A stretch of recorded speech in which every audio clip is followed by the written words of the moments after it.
What if the revolution didn't fail? What if it got promoted? If there's one thing that the release of the Epstein files has shown us, it's that we've all been fooled. Revelation 12:9 says, Satan deceived the whole world. If patriarchy runs the system, why is the system funding the message? Of so-called empowerment commercials hoping to connect with workers Let's and be investors clear. alike. When every hand joins, This is not anti-woman. This is not anti-equality. This is anti-illusion. Feminism isn't one thing. There are radical feminists, grassroots feminists, academic feminists. But mainstream feminism, the corporate version, the media version, the panel discussion version, that's something else. That's a Let's product. hear it for our panel of leaders championing inclusion and equity across industries. And products don't threaten power, they serve it. Wall Street celebrates feminism. Defense contractors host women in leadership luncheons. Billion-dollar brands preach empowerment while outsourcing labor. Governments drop bombs in the name of liberation. Let that sit.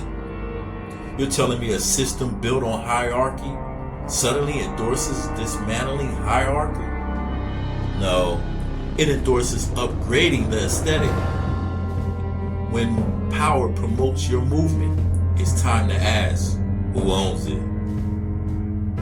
Revolutions don't always get crushed. Sometimes they get absorbed. First, the language gets sanitized. Smash the system becomes lean in. Second, the structural critique becomes personal branding. Liberation becomes lifestyle.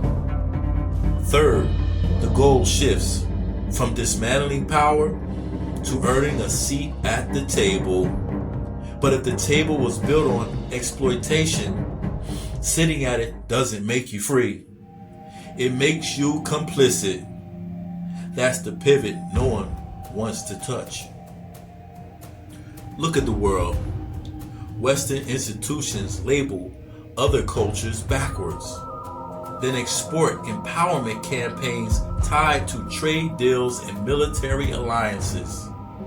Feminist rhetoric travels with economic leverage. Ask yourself, is this liberation or is this empire with better marketing?